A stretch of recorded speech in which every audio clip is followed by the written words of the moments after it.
has to be the most beautiful trailer I've ever seen in my entire life. And I've seen my fair share of trailers, but good grief, this takes the cake. Before watching this video, please do not do a disservice to yourself and go watch the trailer. Even if by now you've watched the movie, go back and look at the trailer. The trailer itself is a wonderful message all on its own. As someone who greatly appreciates animation, especially indie animation, I have been swallowing huge swaths of animation projects that people have created on YouTube and other platforms, and just enjoying it. And then when my husband told me to stop everything I was doing and watch this trailer because knowing his wife, he said I would be in tears, he wasn't wrong. Now I trust that you've watched the trailer, right?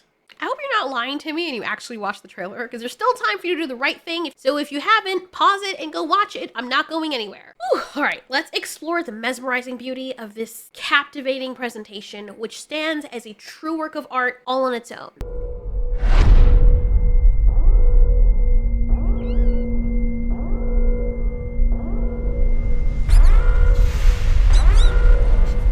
Already we're off to a good start because the trailer introduces us to a family of otters. Otters have taken over YouTube, and why not? Because they're so darn cute. These water cats are highly social and intelligent and rapacious in nature, which makes them really intriguing. What's also interesting is that they decide to use otters because whether or not they were aware of it, the otter is said to be a symbol of grace, empathy, happiness, and never-ending curiosity, which you see fits the theme of this movie as our new protagonist, the wild robot, satisfies his curiosity of the world around him while forming a relationship with the fauna. At first, it seems as though the setting is post-apocalyptic, and as of the trailer, we have no idea what happened to mankind. Maybe the time for humans is over, or maybe they were their own undoing. It's also possible that humans still exist, and this robot just happened to crash land. What's even more interesting is that on the robot's container, it says Razum. The fact that it has English letters on it must mean that it came from Earth, right? Or at least it was made by humans who were English speaking. So, being the curious soul that I am, I decided to look up the word Razum to see if I could uncover any clues about its meaning, and lo and behold, the first thing that popped up was Wukupu. Damn it. Are you serious? Wikipedia. The frick's wrong with me? What is wrong with you? So this is basically a Star Wars version of Wikipedia, and it says the Razum were a species of sentient aliens who came from another dimension than that of the known universe. They had ties to the Order of the Terrible Glare, a group of dissident Jedi Knights formed during the Pius Dea Crusades. Now, I still know very little about Star Wars, but the sentient aliens thing got me, and I doubt this is tied to Star Wars. I looked further and found only that it was the name of the robot that crash landed on the uninhabited island. Was this a book before? I'm not sure. I don't want to look. I don't want to get spoilers. Razum. So this might not be post-apocalyptic, but rather a very secluded story, which also works. This also makes it more likely that Roz the robot came from humans. Something additional that I found was what seemed to be a short story, or someone analyzing one on this site, speaking about Karel Čapek's RUR, or as I call it, RUR. Okay, that's really stupid. Look, I don't know. RUR sounds dumb as hell, so we'll just go with whatever. In this explanation, it mentions the name that the author gave to the robot. I'm going to read this excerpt from the site. Karel gives credit for this infamous term, often noted when referencing either or Čapek, is the coining of the name robot. In fact, Karel gives credit for this infamous term to his brother Josef. The name stems from the Czech word robota, meaning drudgery or servitude, and robotnik, referring to a serf or peasant. Čapek's robots are not made of metal and circuitry as modern connotations have inscribed in our minds. They are a physiological construct, created through mass production, mixing vats for the batter. In each one, we mix enough batter for 1,000 robots at a time. Next come the vats for livers, brain, etc. Then you'll see the bone factory. The robot's entire reason for being is labor. As soon as they're produced, they immediately begin working to fabricate goods and serve humans. Added to this function, Dahmen clearly states that they don't have a will to live, for they are without soul or any instinctual desire of the kind. Even after they become the masters, eliminating nearly all of the humans, their function is still to produce materials. We have increased productivity, there is nowhere left to put all we have produced. Despite the robot's claim it is all for future generations, they are unable to realize these progeny because they're still robots. Their sole purpose is to fabricate, creating technological materials. Only Primus and Helena go beyond this integral robot purpose of labor and service, finding love and in the end, there's an allusion to their being able to reproduce. RUR stands for Rossum's Universal Robot. The name Rossum in this abbreviation comes from the inventor of the robot and his son who proceeds with their manufacturer. The name Rossum's entomon is the Czech word rozum, which means reason, intellect, and understanding. Old Rossum, who discovered the formulae for creating robots, is called an ingenious mind, the old atheist. This reference lends itself to forming Rossum's character as all about reason and scientific understanding at the cost of faith. It taps into the idea that reason and faith are at opposing ends of a spectrum. You see, he wanted somehow to scientifically dethrone God. Young Rossum's character is also born from the connotations associated with his family name. He is just as brilliant, but in a different vein as an engineer, as his father, and he wanted to create life better than nature. When he took a look at human anatomy, he saw immediately that it was too complex and that a good engineer could simplify. Young Rossum saw organisms that have joy, music, imagination as being superfluous, and thus not needed for perfect robots. A very logical and reasonable assumption. In effect, the Rossums are reason and intellect taken to their logical extreme. And in Chapek's works, this path has very negative associations, i.e. the downfall of mankind. So very intriguing that this robot in the movie seems to be the antithesis to what is described in the aforementioned, as he seems to embrace all the simplicities and wonders of nature. It's possible that the other robots in his line didn't feel that way, or most of these movies usually have one robot that's not like the others. Maybe I am.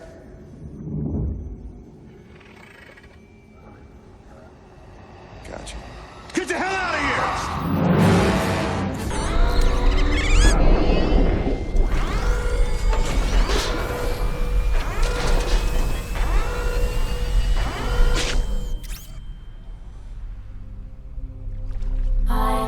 Invested in this robot, and I want to see where his or her journey will take them.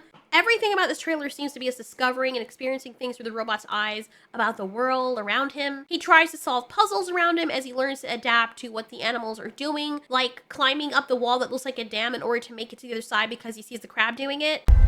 What a wonderful world. Wicked.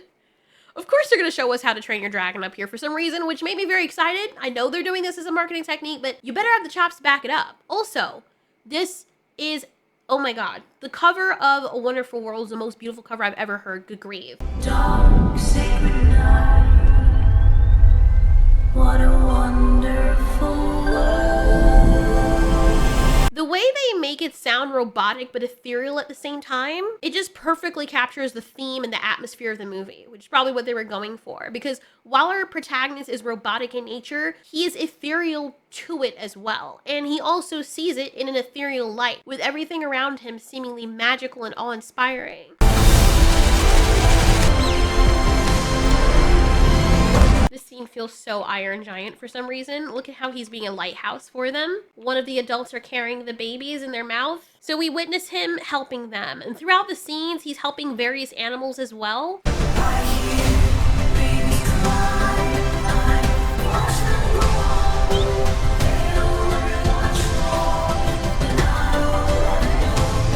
And when he has to nurture this baby bird, I'm guessing it's a gosling, he emits a warm red hue, symbolizing this newfound love and affection that he's probably experiencing, perhaps unlike anything he's ever felt before. It's possible that this robot was designed to experience certain emotions, to react to certain stimuli, as we've seen the evidence of this when he turns red when he's in danger. We also see him emitting a yellow color, which is a color often associated with friendship. Maybe there's a very bad storm that threatens life on the island, and the most beautiful thing, honestly, is seeing him help all these wildlife creatures, and then seeing all the animals unite and embrace him in what seems like gratitude.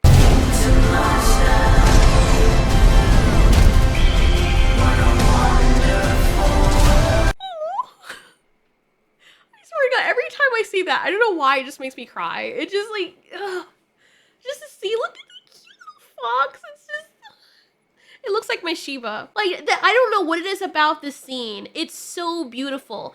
It's so beautiful. And there's such a powerful message here because all the animals are embracing him and he's embracing them. The powerful message that I glean from this is that humanity didn't care about the animals. Like, a lot of humans do, but the most powerful facets of humanity don't give a damn about the environment. They don't. And they would be happy if people weren't giving them backlash for it to make almost every of the animals go extinct. And the most inhuman thing that probably humans mistreat or they don't see as human, which is a creation stemming from them, cares about the animals. And the animals and nature embraces him in return. It takes artificial life to respect it rather than one of their own. It's just really, wow. This scene, oh my god.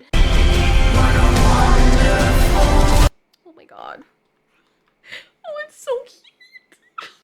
Like, any animal lover, this scene is gonna drive you to tears. Like, I don't know if it's an actual scene, like if he's dreaming it. I don't think he is. I think it's an actual scene, but he's probably helped all of these animals. And we've seen some videos of this where humans will help animals too, and they'll have very similar relationship. I've had that relationship with animals before. Like, I love helping animals, and whether they're grateful or not, they may not always know that you're helping them, but they don't have to. You're doing it because you love them. You want to help them out, especially if they come to you for help. Like, cats will always do that. I've had like 3 cats come to me to try and get me to adopt them. This is just, wow. This scene right here is the most powerful.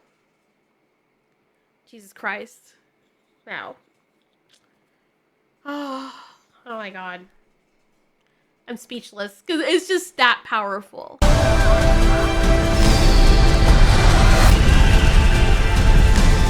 So in the scenes after, the forest is clearly in danger from either asteroids hitting it or being lit on fire or something catastrophic. People's asses are alight and they're freaking out, understandably.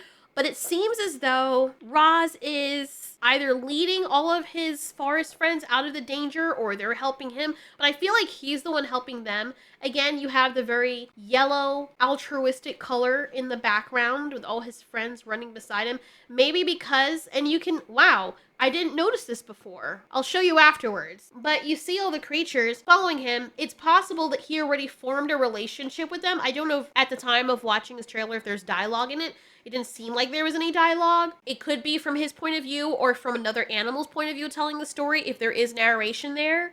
I don't know if they're going to do it like Spirit Stallion of the Cimarron where one of the animals is going to be telling the story. But regardless, he's formed a relationship with the animal, so they trust him. So he's probably told them, hey, something's happening. And I don't know what those things in the sky are. They could be asteroids, they could be missiles. Why would missiles be on the freaking island? I don't know. But the whole island is just done. And I don't know if these are other robots that are falling on the island. What would be the reason if humans were shooting missiles towards the island for them doing so? Maybe because they know he's on there. Maybe it's an accidente. Who knows? Sometimes, to survive, we must become more than we were programmed to be. Oh, is that my girl Lupita? I think it is. Ooh, go Lupita. This was so cute. Teaching the gosling to fly. We don't know why her family is gone. It could be a result of the catastrophe of the forest, or it could be something that the robot caused indirectly. Whatever the case, he has personally decided to raise this little goose. And seeing him form a bond with her and teaching her to fly, and then poignantly wishing her farewell as he catches her feather, as she finally joins the migrating flock, just sent shivers all up and down my aorta. Oh my god. And also, back to the scene. I said I would go back to it. Notice there's one goose that's flying alongside him. She's flying. So, does she come back? Because why would only one be there? And it looks like it's her. It's not a bunch of geese. It's just her with his forest friends. Oh god. Some of them die, don't they? I have a bad feeling. Oh my god, please. Like, I understand if it's for the story. I understand and I will respect that. But oh my god, the way they're making us fall in love with the animals, I feel like we're gonna lose somebody. We're gonna lose someone. And he's gonna have to know what loss feels like. Man. This is a movie that regardless of whether or not it gets released in theaters, again, I will watch it. I will pay to watch it every time. This trailer, it's so visually stunning, and I don't know what the actual movie is gonna be at the time of making this video. I don't know how successful it's gonna be, but the trailer did its job and made me invested. Not only that, but it left me with a long-lasting impression of this art form. The art style and the music is the perfect blend, and even if the movie were to be canceled or something, the trailer stands as a testament to one of the finest artistic portrayals I've seen when it comes to portraying nature and humanity coexisting through the most unlikely lens, and it's that of artificial intelligence. Hopefully, if we ever leave the Earth and we leave artificial intelligence or robotics behind, that they won't take after us and they'll actually care about the environment, even if it doesn't directly benefit them.